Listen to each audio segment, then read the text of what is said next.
Nextdoor.com has at least reported on a portion of the story. The case of the Israeli art students living next door to hijackers is infamous.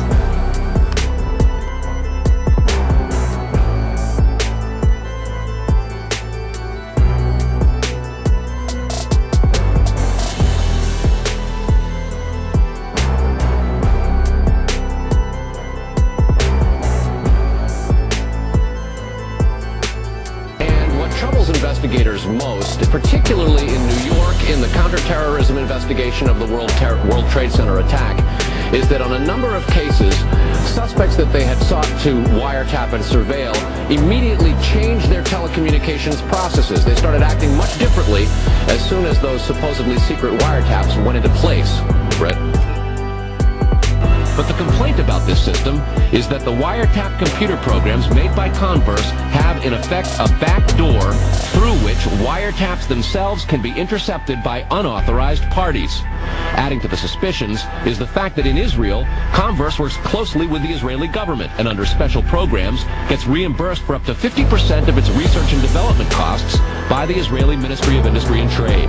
But investigators within the DEA, INS, and FBI have all told Fox News that to pursue or even suggest Israeli spying through Converse is considered career suicide. Here's what happened. The Israeli Mossad gets caught filming the 9/11 event and working for a front company just 3 miles away from the said hijackers in New Jersey. In Florida, it's even worse, with the Israelis living next door to the said hijackers, literally next door to them. But then, the official story starts getting really goofy when you have the reports of one of the hijackers' passports magically flying down near ground zero and being found unburned. Apparently we have fire hot enough to weaken steel and make buildings collapse, but not hot enough to burn a paper passport.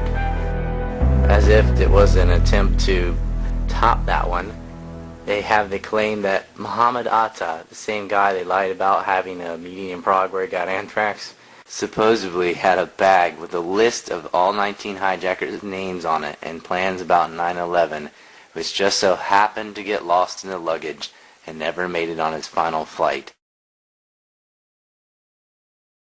But then the FBI royally goofs up that list because they have a number of hijackers who aren't dead, and they go and backpedal on, oh well, it was some guy with the same name and blah blah blah blah. The story's basically dropped. Robert Mueller, the former director of the FBI, finally told CNN in September of 2002 that, quote, there was no legal proof to prove the identities of the suicidal hijackers. There seems to be a lot of mystery surrounding Mohammed Atta. He's the lead hijacker, dubbed so by the mass media. He was the one used to link Iraq to anthrax unfairly. And then this guy takes a bag with him on his final attack with all the plans in it and all the names of all the hijackers on his final flight, which if discovered would ruin the entire thing. He lived next door to Israeli spies, and he was spotted on the casino ships of Jack Abramoff, a Zionist lobbyist, on September 5th, just 6 days before the attack. He was not their commander.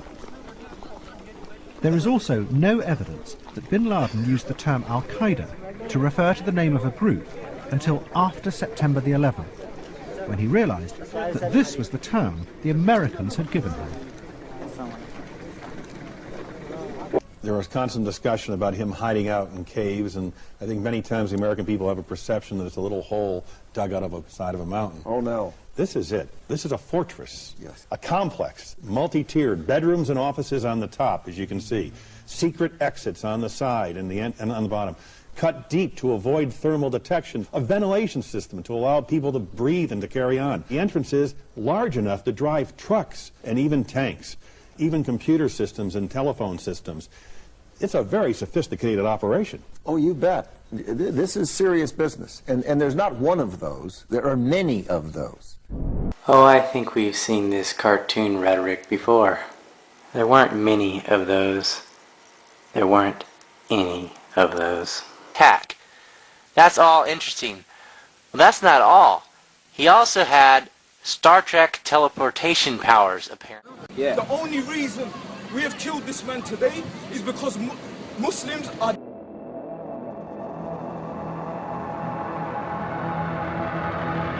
dying daily by British soldiers. And this British soldier is an eye for an eye and a tooth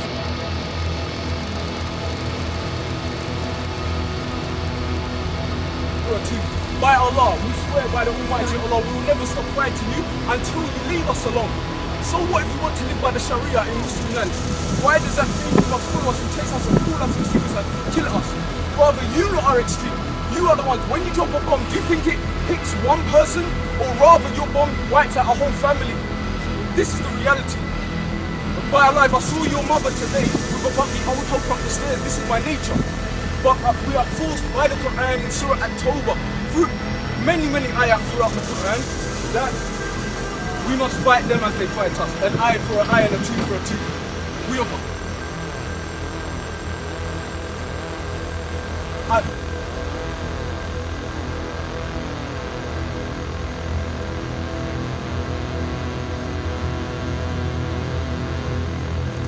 I apologise that women had to witness this today, but in our land, our women have to see the same.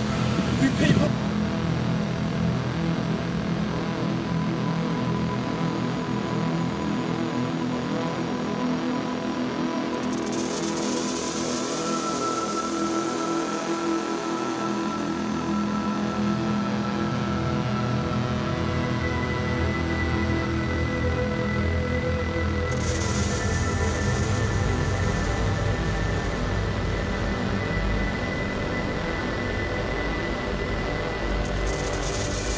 will never be safe.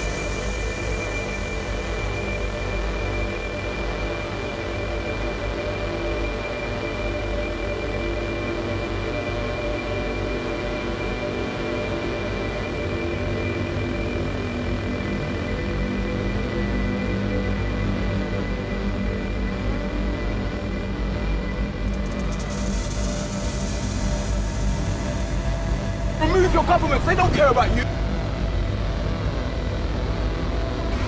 He then walks back up the road.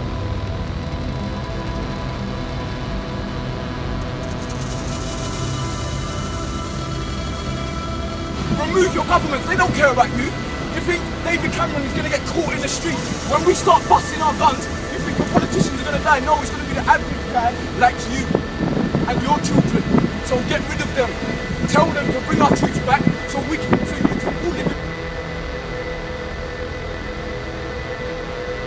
in peace. Leave our land and you will live in peace. That's all I have to say. Allah's peace and blessing of Muhammad sallallahu alayhi wa sallam. Back towards the victim of this attack who lies prone in the street. A young man, believed to be a soldier.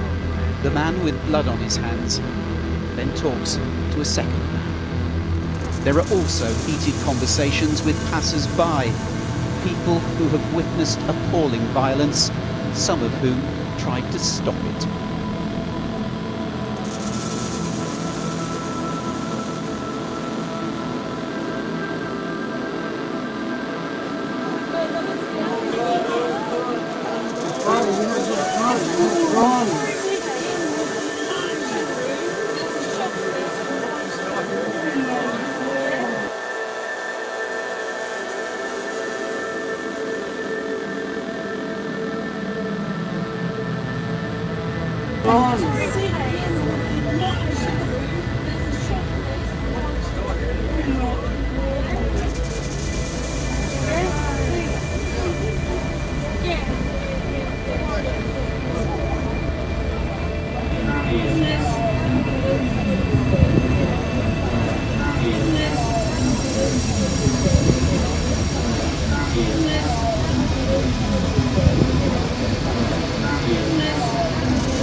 I don't know.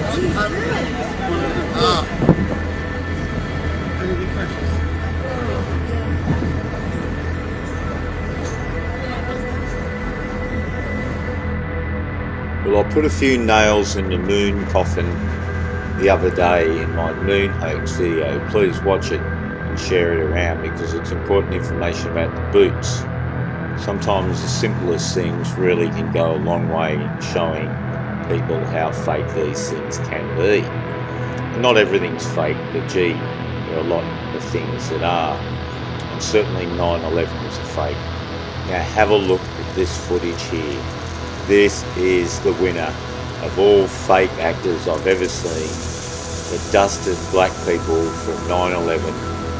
And the whole description of how they are on the 82nd floor and how they got to the lobby, and now they're suddenly here near a park, just getting some water, catching a breath, and the media is here to interview them with a nice sunny park in the background.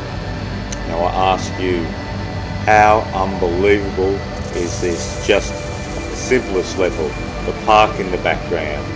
I just sort of found that there, and the journalist was there, and run over to him. We're now interviewing. We don't see any pan shots of people across the street also coming across dust like this. Only these two. Very fake.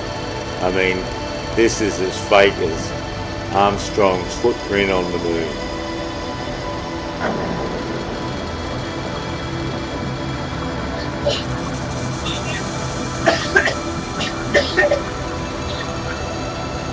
Can you tell me what happened?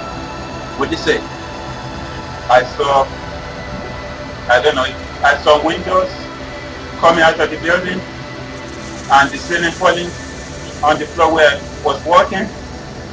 That's when we started heading for the exit. And we got downstairs, we got to the front into the lobby, and all of a sudden it was a big explosion. So here we can clearly see a fireman. So we should be just across the road from the World Trade Center. But they don't sneak a look. And that park, I've never seen a park out on Manhattan like that. Have you? I don't know, just like what you just seen, that's what we went before we came out of the building. Then when we get out, there's another smoke cloud. Okay, better go to that smoke cloud. I just want you to know, right? I don't know what else to say, anything, and I don't know what to do. I don't know. I hope God you're okay. So I said, I don't know what. We saw a shadow look like a plane, and we know it was boom, and the floor started shaking. And then we saw debris fall down, and then we know we had to get out of the building. We stuck on the stairs for a while, down to the lobby. Then we get to the lobby, it was a big explosion. I don't know what it was, it was a cloud, just like what you just saw. Big cloud of smoke. we thought we escaped that. And then we saw a wall of lights like pyroclastic. It was heading toward us. That's when we started running. I thought we'd be able to outrun it, but we couldn't. It was pitch dark. It was like the comet just hit the earth. Like a comet. Yeah. Look at this. Well, yeah, this is really the fakest thing you could ever imagine. You'll notice the camera just doesn't pan anywhere so we can see anything other than this green in the background. And I just can't believe those trees are in New York in that amount of space. See, look across the water, it's New Jersey. There should be more skyscrapers in the distance. So they've done something funny with the sky, they've whited it out. So what's in there, who knows, but certainly, what a terrible job. Look at that there. This could be done in LA or Vancouver or, gee, Florida. It could be anywhere. And it's just been pieced in on this here. And that white there is just like a bowl cut. It's all over her ears and everything. She's quite happy to be interviewed with it all on. It's nice for effect. But just crazy. Looks like a swimming cap at times. Very lousy. This is the winner of fake crisis actors, in my opinion.